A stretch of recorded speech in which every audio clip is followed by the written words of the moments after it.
जय श्री कृष्णा। भगवान शिव के 12 ज्योतिर्लिंग देश के अलग अलग भागों में स्थित है। इन्हें द्वादश ज्योतिर्लिंग के नाम से जाना जाता है। इन ज्योतिर्लिंग के दर्शन, पूजन, आराधना से भक्तों के जन्म जन्मांतर के सारे पाप समाप्त हो जाते हैं। वे भगवान शिव की कृपा के पात्र बनते हैं। ऐसे कल्याणकारी ज्योतिर्लिंगों की कथा हमने एक साथ इस वीडियो में देने की कोशिश करी है। वीडियो में आगे बढ़ने से पहले मेरा आप सभी से अनुरोध है, मेरे चैनल को सब्सक्राइब करके बेल आइकन को जरूर प्रेस कर दीजिएगा। तो चलिए दोस्तों, ज्योतिर्लिंगों की कथा को आगे बढ़ाते हैं। सोमनाथ ज्योतिर्लिंग भारत का ही नहीं अपितु इस पृथ्वी का पहला ज्योतिर्लिंग माना जाता है। यह मंदिर गुजरात राज्य के सौराष्ट्र क्षेत्र में स्थित है। शिव पुराण के अनुसार जब चंद्रमा को दक्ष प्रजापति ने क्षय रोग होने का श्राप दिया था, तब चंद्रमा ने इसी स्थान पर तप करके इस श्राप से मुक्ति पाई थी। ऐसा भी कहा जाता है कि इस शिवलिंग की स्थापना स्वयं चंद्रदेव ने की थी। विदेशी आक्रमणों के कारण यह 17 बार नष्ट हो चुका है। हर बार यह बिगड़ता और बनता रहा है। गुजरात प्रांत के काठियावाड़ क्षेत्र में समुद्र के किनारे सोमनाथ नामक विश्व प्रसिद्ध मंदिर में यह ज्योतिर्लिंग स्थापित है। पहले यह क्षेत्र प्रभास क्षेत्र के नाम से जाना जाता था। यहीं भगवान श्री कृष्ण ने जरा नामक व्याध के बाण को निमित्त बनाकर अपनी लीला का संवरण किया था। यहाँ के ज्योतिर्लिंग की कथा का पुराणों में इस प्रकार से वर्णन है। दक्ष प्रजापति की 27 कन्याएं थीं। उन सभी का विवाह चंद्रदेव के साथ हुआ था, किंतु चंद्रमा का समस्त अनुराग व प्रेम उनमें से केवल रोहिणी के प्रति ही रहता था। उनके इस कृत्य से दक्ष प्रजापति की अन्य कन्याएं बहुत अप्रसन्न रहती थीं। उन्होंने अपनी यह व्यथा कथा अपने पिता को सुनाई। दक्ष प्रजापति ने इसके लिए चंद्रदेव को अनेक प्रकार से समझाया, किंतु रोहिणी के वशीभूत उनके हृदय पर इसका कोई प्रभाव नहीं पड़ा। अंततः दक्ष ने क्रुद्ध होकर उन्हें क्षयग्रस्त हो जाने का श्राप दे दिया। इस श्राप के कारण चंद्रदेव तत्काल क्षयग्रस्त हो गए। उनके क्षयग्रस्त होते ही पृथ्वी पर सुधा, शीतलता, वर्षण का उनका सारा कार्य रुक गया। चारों ओर त्राही त्राही मच गई। चंद्रमा भी बहुत दुखी और चिंतित थे। उनकी प्रार्थना सुनकर इंद्रादि देवता तथा वशिष्ठ आदि ऋषिगण उनके उद्धार के लिए पितामह ब्रह्मा जी के पास गए। सारी बातों को सुनकर ब्रह्मा जी ने कहा, चंद्रमा अपने श्राप विमोचन के लिए अन्य देवों के साथ पवित्र प्रभास क्षेत्र में जाकर मृत्युंजय भगवान शिव की आराधना करें। उनकी कृपा से अवश्य ही इनका श्राप नष्ट हो जाएगा और ये रोग मुक्त हो जाएंगे। उनके कथनानुसार चंद्रदेव ने मृत्युंजय भगवान की आराधना का सारा कार्य पूरा किया। उन्होंने घोर तपस्या करते हुए 10 करोड़ बार मृत्युंजय मंत्र का जप किया। इससे प्रसन्न होकर मृत्युंजय भगवान शिव ने उन्हें अमर होने का वरदान दिया। उन्होंने कहा, चंद्रदेव, तुम शोक ना करो, मेरे वर से तुम्हारा श्राप मोचन तो होगा ही साथ प्रजापति दक्ष के वचनों की रक्षा भी हो जाएगी। कृष्ण पक्ष में प्रतिदिन तुम्हारी एक एक कला क्षीण होगी, किंतु पुनः शुक्ल पक्ष में उसी क्रम से तुम्हारी एक एक कला बढ़ जाया करेगी। इस प्रकार प्रत्येक पूर्णिमा को तुम्हें पूर्ण चंद्रत्व प्राप्त होता रहेगा। चंद्रमा को मिलने वाले इस वरदान से सारे लोकों के प्राणी प्रसन्न हो उठे। सुधाकर चंद्रदेव पुनः 10 दिशाओं में सुधा वर्षण का कार्य पूर्ववत करने लगे। श्राप मुक्त होकर चंद्रदेव ने अन्य देवताओं के साथ मिलकर मृत्युंजय भगवान से प्रार्थना की कि आप माता पार्वती जी के साथ सदा के लिए प्राणों के उत्तरार्ध यहाँ निवास करें। भगवान शिव उनकी इस प्रार्थना को स्वीकार करके ज्योतिर्लिंग के रूप में माता पार्वती जी के साथ तभी से यहाँ रहने लगे। पावन प्रभास क्षेत्र में स्थित इस सोमनाथ ज्योतिर्लिंग की महिमा महाभारत, श्रीमद् भागवत तथा स्कंद पुराण में विस्तार से बताई गई है। चंद्रमा का एक नाम सोम भी है। उन्होंने भगवान शिव को ही अपना नाथ स्वामी मानकर यहाँ तपस्या की थी। अतः इस ज्योतिर्लिंग को सोमनाथ कहा जाता है। इसके दर्शन, पूजन और आराधना से भक्तों के जन्म जन्मांतर के सारे पाप और दुष्कृत्य विनष्ट हो जाते हैं। वे भगवान शिव और माता पार्वती की अक्षय कृपा का पात्र बन जाते हैं। मोक्ष का मार्ग उनके लिए सहज ही सुलभ हो जाता है। उनके लौकिक पारलौकिक सारे कृत्य स्वमेव सफल हो जाते हैं। मल्लिकार्जुन आंध्र प्रदेश में कृष्णा नदी के तट पर श्रीशैल नाम के पर्वत पर स्थित है। इस मंदिर का महत्व भगवान शिव के कैलाश पर्वत के समान कहा गया है। अनेक धार्मिक शास्त्र इसके धार्मिक और पौराणिक महत्व की व्याख्या करते हैं। कहते हैं कि इस ज्योतिर्लिंग के दर्शन करने मात्र से ही व्यक्ति को उसके सभी पापों से मुक्ति मिलती है। एक पौराणिक कथा के अनुसार जहाँ पर यह ज्योतिर्लिंग है, उस पर्वत पर आकर शिव का पूजन करने से व्यक्ति को अश्वमेध यज्ञ के समान पुण्य फल प्राप्त होते हैं। पुराणों में इस ज्योतिर्लिंग की कथा इस प्रकार से वर्णन है। एक समय की बात है, भगवान शंकर जी के दोनों पुत्र श्री गणेश और श्री कार्तिकेय स्वामी विवाह के लिए परस्पर झगड़ने लगे। प्रत्येक का आग्रह था कि पहले मेरा विवाह किया जाए। उन्हें लड़ते झगड़ते देखकर भगवान शंकर और मां भवानी ने कहा, तुम लोगों में से जो पहले पूरी पृथ्वी का चक्कर लगाकर यहाँ वापस लौट आएगा, उसी का विवाह पहले किया जाएगा। माता पिता की यह बात सुनकर श्री कार्तिकेय स्वामी अपने वाहन मयूर पर विराजित हो तुरंत पृथ्वी प्रदक्षिणा के लिए दौड़ पड़े। लेकिन गणेश जी के लिए तो यह कार्य बड़ा ही कठिन था।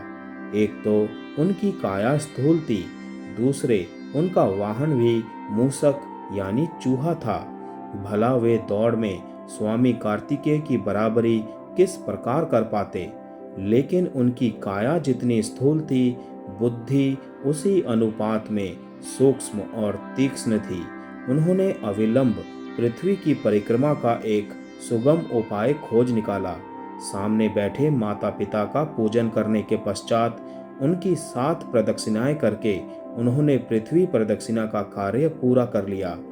पूरी पृथ्वी का चक्कर लगाकर स्वामी कार्तिकेय जब तक लौटे तब तक श्री गणेश जी का सिद्धि और बुद्धि नाम वाली 2 कन्याओं के साथ विवाह हो चुका था और उन्हें क्षेम तथा लाभ नाम के 2 पुत्र भी प्राप्त हो चुके थे। यह सब देखकर स्वामी कार्तिकेय अत्यंत रुष्ट होकर क्रौज पर्वत पर चले गए। माता पार्वती वहां उन्हें मनाने पहुंची। पीछे पीछे शंकर भगवान भी वहां पहुंच गए और ज्योतिर्लिंग के रूप में प्रकट हुए और तब से मल्लिकार्जुन ज्योतिर्लिंग के नाम से प्रख्यात हुए। इनकी अर्चना सर्वप्रथम मल्लिका पुष्पों से की गई थी। मल्लिकार्जुन नाम पड़ने का यही कारण है। महाकालेश्वर मध्य प्रदेश की धार्मिक राजधानी कही जाने वाली उज्जैन नगरी में स्थित है। महाकालेश्वर ज्योतिर्लिंग की विशेषता है कि ये एकमात्र दक्षिण मुखी ज्योतिर्लिंग है। यहाँ प्रतिदिन सुबह की जाने वाली भस्म आरती विश्व भर में प्रसिद्ध है। महाकालेश्वर की पूजा विशेष रूप से आयु वृद्धि और आयु पर आए हुए संकट को टालने के लिए की जाती है। उज्जैन वासी मानते हैं कि भगवान महाकालेश्वर ही उनके राजा हैं और वे ही उज्जैन की रक्षा कर रहे हैं। इस ज्योतिर्लिंग की कथा पुराणों में इस प्रकार वर्णित है। प्राचीन काल में उज्जैनी में राजा चंद्रसेन राज्य किया करते थे। वो परम शिव भक्त थे।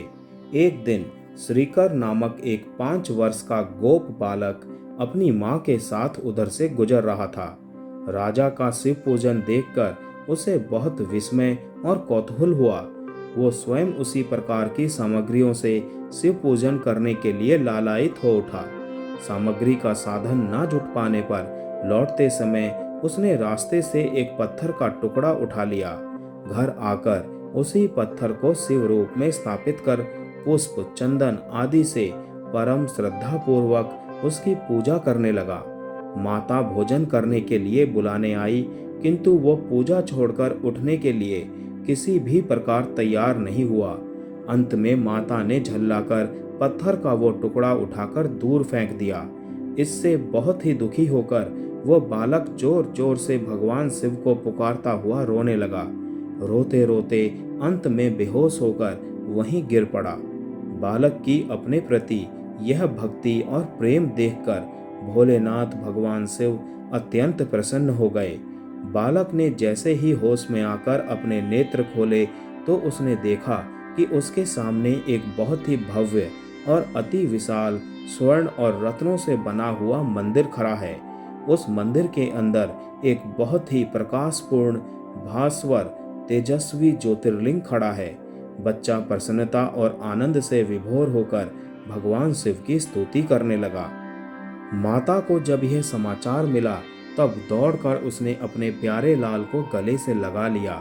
पीछे राजा चंद्रसेन ने भी वहां पहुंचकर उस बच्चे की भक्ति और सिद्धि की बड़ी सराहना की। धीरे धीरे वहां बड़ी भीड़ जुट गई।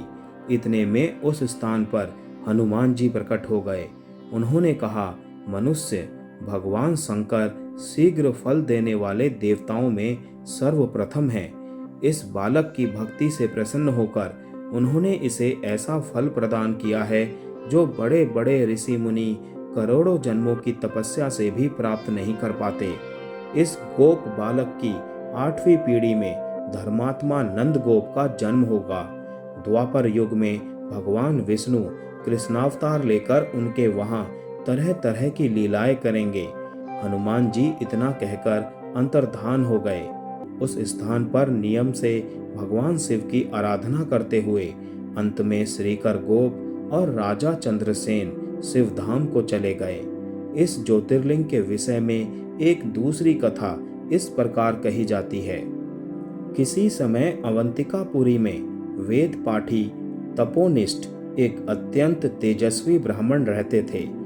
एक दिन दूषण नामक एक अत्याचारी असुर उनकी तपस्या में विघ्न डालने के लिए वहां आया। ब्रह्मा जी से वर प्राप्त कर वो बहुत शक्तिशाली हो गया था।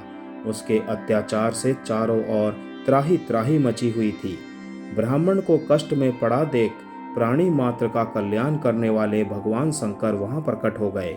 उन्होंने एक हुंकार मात्र से उस दारुण अत्याचारी दानव को वहीं जलाकर भस्म कर दिया।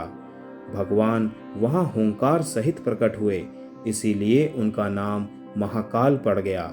इसीलिए परम पवित्र ज्योतिर्लिंग को महाकाल के नाम से जाना जाता है। ओंकारेश्वर ज्योतिर्लिंग मध्य प्रदेश के प्रसिद्ध शहर इंदौर के समीप स्थित है।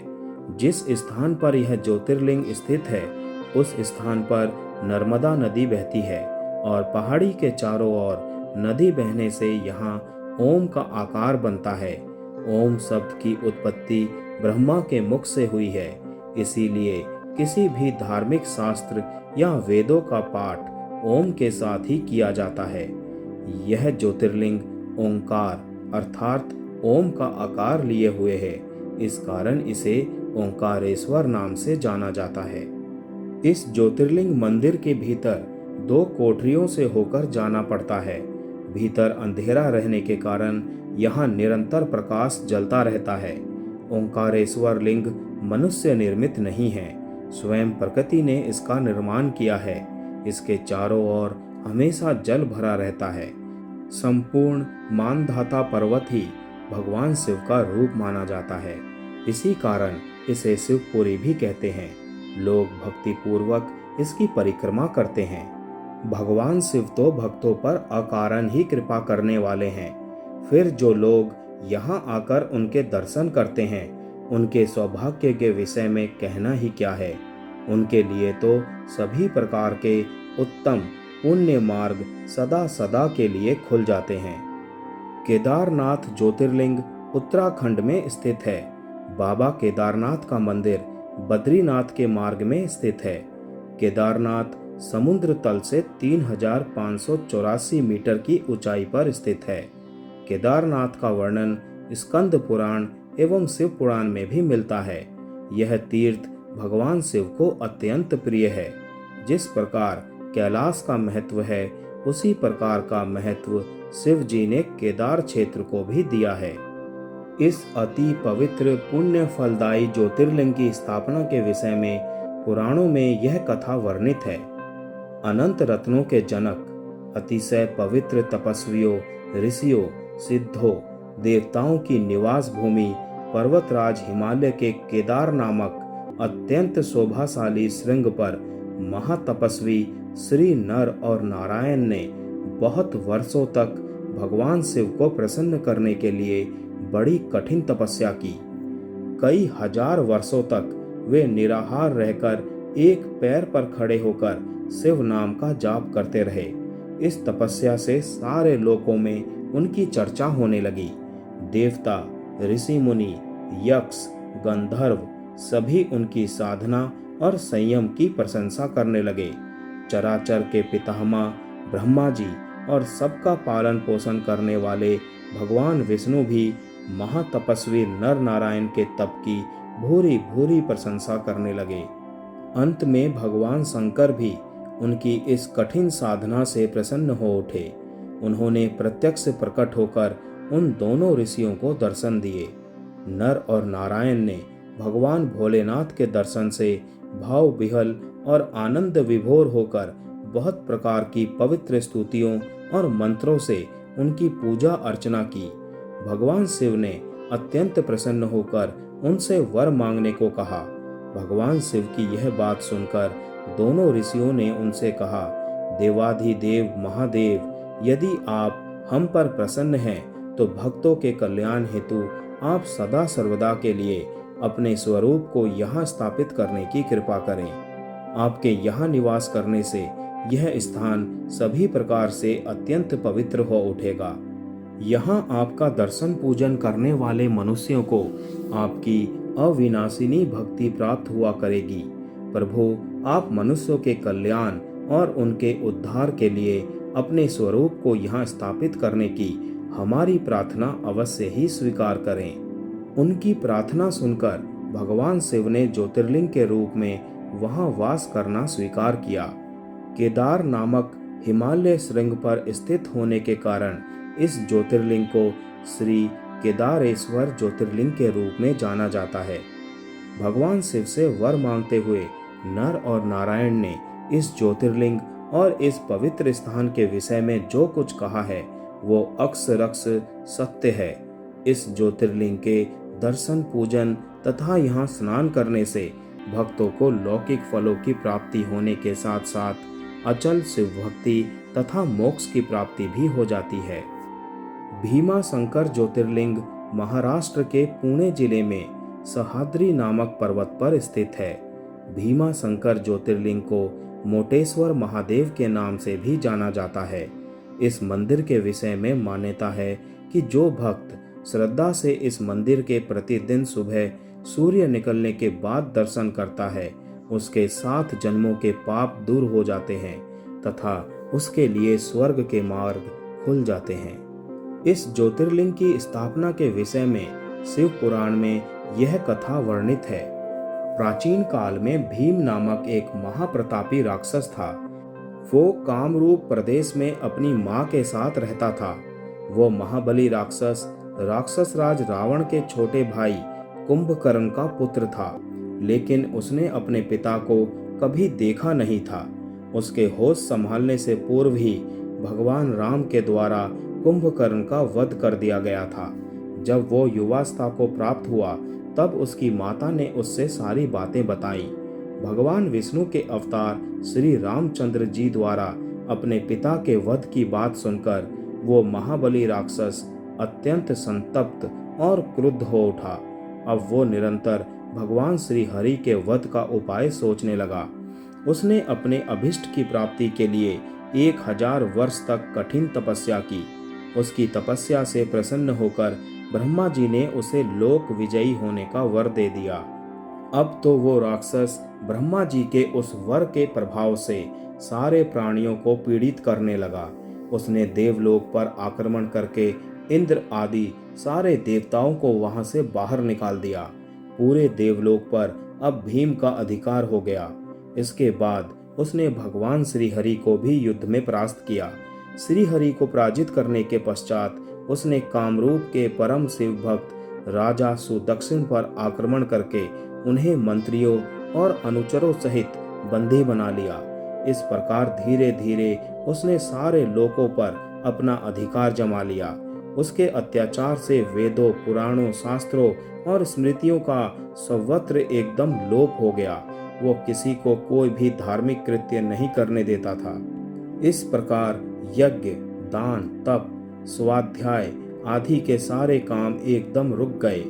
भीम के अत्याचार की भीषणता से घबराकर ऋषि मुनि और देवगण भगवान शिव की शरण में गए और उन्हें अपना तथा अन्य प्राणियों का दुख कहा।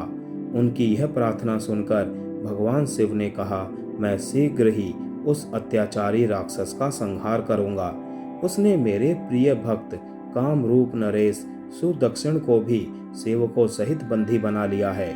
वो अत्याचारी असुर और अधिक जीवित रहने का अधिकारी नहीं रह गया।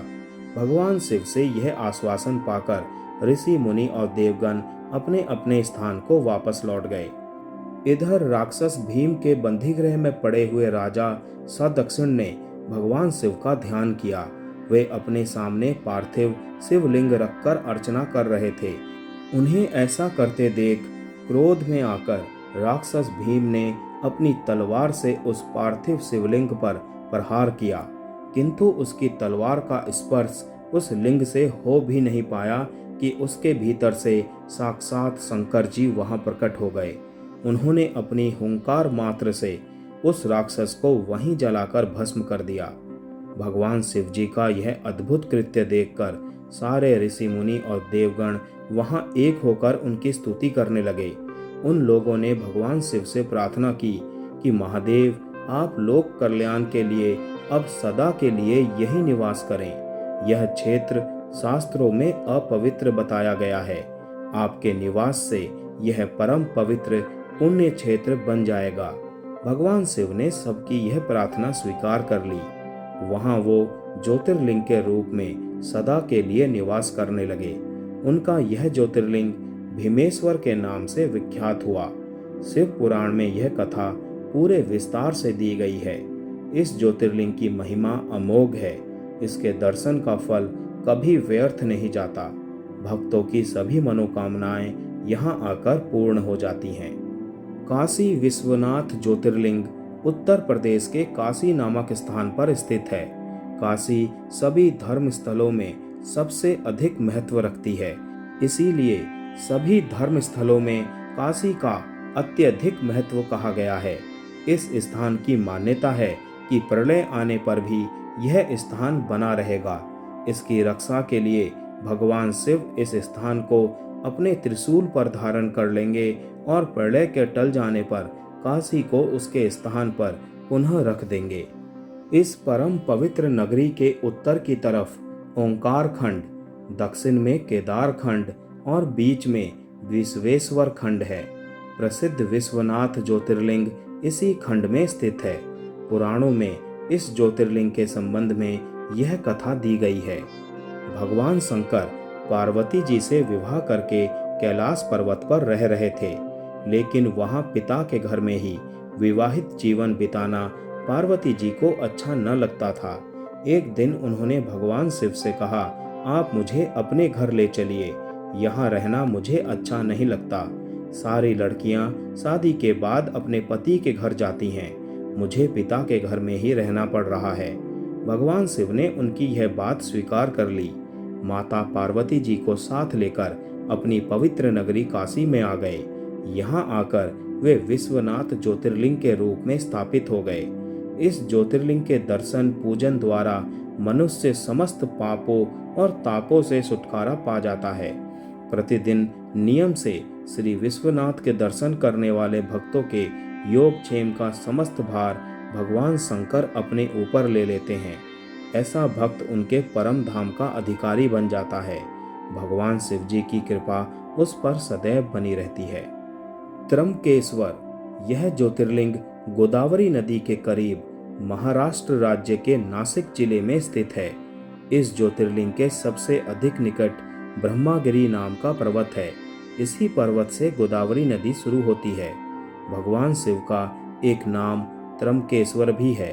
कहा जाता है कि भगवान शिव को गौतम ऋषि और गोदावरी नदी के आग्रह पर यहाँ ज्योतिर्लिंग रूप में रहना पड़ा।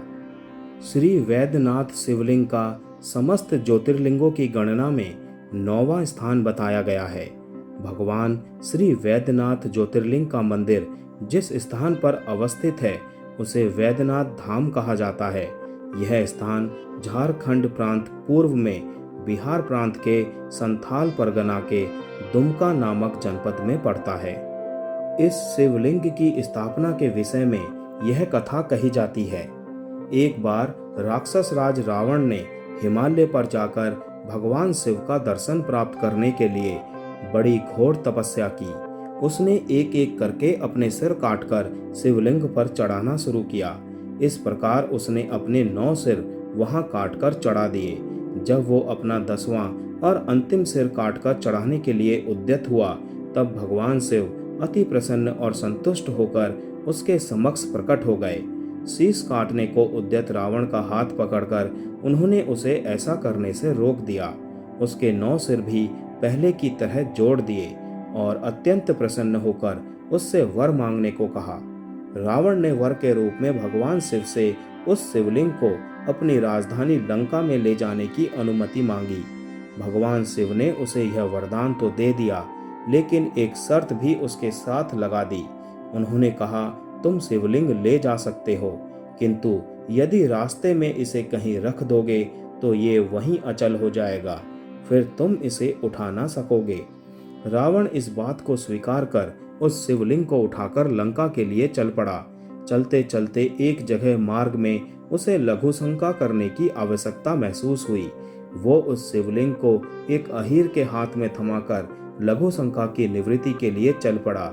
उस अहीर को शिवलिंग का भार बहुत अधिक लगा और उसे वो संभाल न सका।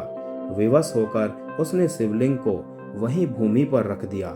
रावण जब लौट कर आया तब बहुत प्रयत्न करने के बाद भी उस शिवलिंग को किसी प्रकार भी उठा न सका।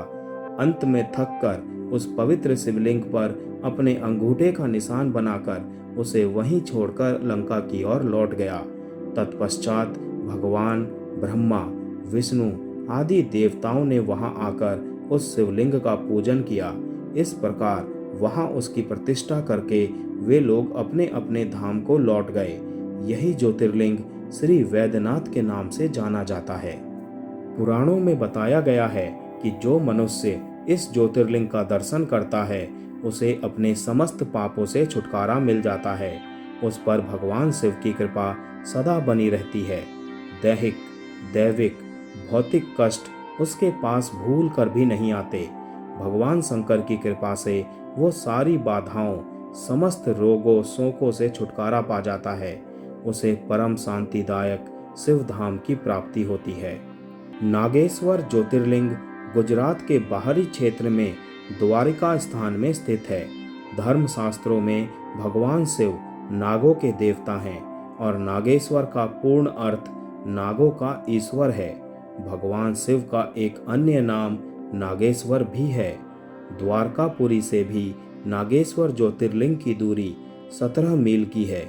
इस ज्योतिर्लिंग की महिमा में कहा गया है कि जो व्यक्ति पूर्ण श्रद्धा और विश्वास के साथ यहाँ दर्शनों के लिए आता है उसकी सभी मनोकामनाएं पूरी हो जाती हैं। श्री रामेश्वरम ज्योतिर्लिंग तमिलनाडु राज्य के रामनाथपुरम नामक स्थान में स्थित है। भगवान शिव के 12 ज्योतिर्लिंगों में से एक होने के साथ साथ यह स्थान हिंदुओं के 4 धामों में से भी एक है। इस ज्योतिर्लिंग के विषय में यह मान्यता है कि इसकी स्थापना स्वयं भगवान श्री राम ने की थी। भगवान राम के द्वारा स्थापित होने के कारण ही इस ज्योतिर्लिंग को भगवान राम का नाम रामेश्वरम दिया गया है। ऐसा भी कहा जाता है कि इस स्थान पर ठहरकर भगवान राम जल पी रहे थे कि आकाशवाणी हुई कि मेरी पूजा किए बिना ही जल पीते हो। इस वाणी को सुनकर भगवान श्री राम ने बालू से शिवलिंग बनाकर उसकी पूजा की तथा भगवान शिव से रावण पर विजय प्राप्त करने का वर मांगा। उन्होंने प्रसन्नता के साथ यह वर भगवान श्री राम को दे दिया। भगवान शिव ने लोक कल्याण के लिए ज्योतिर्लिंग के रूप में वहां निवास करने की सबकी प्रार्थना भी स्वीकार कर ली। तभी से यह ज्योतिर्लिंग यहाँ विराजमान है। श्री घृष्णेश्वर महादेव का प्रसिद्ध मंदिर महाराष्ट्र के संभाजी नगर के समीप दौलताबाद के पास स्थित है। इसे घृष्णेश्वर या घुमेश्वर के नाम से भी जाना जाता है। दूर दूर से लोग यहाँ दर्शन के लिए आते हैं और आत्मिक शांति प्राप्त करते हैं। भगवान शिव के 12 ज्योतिर्लिंगों में से यह अंतिम ज्योतिर्लिंग है। बौद्ध भिक्षुओं द्वारा निर्मित एलोरा की प्रसिद्ध गुफाएं इस मंदिर के समीप स्थित हैं। यहीं पर श्री एकनाथ जी गुरु व श्री जनार्दन महाराज की समाधि भी है। हर हर महादेव। जय श्री कृष्णा।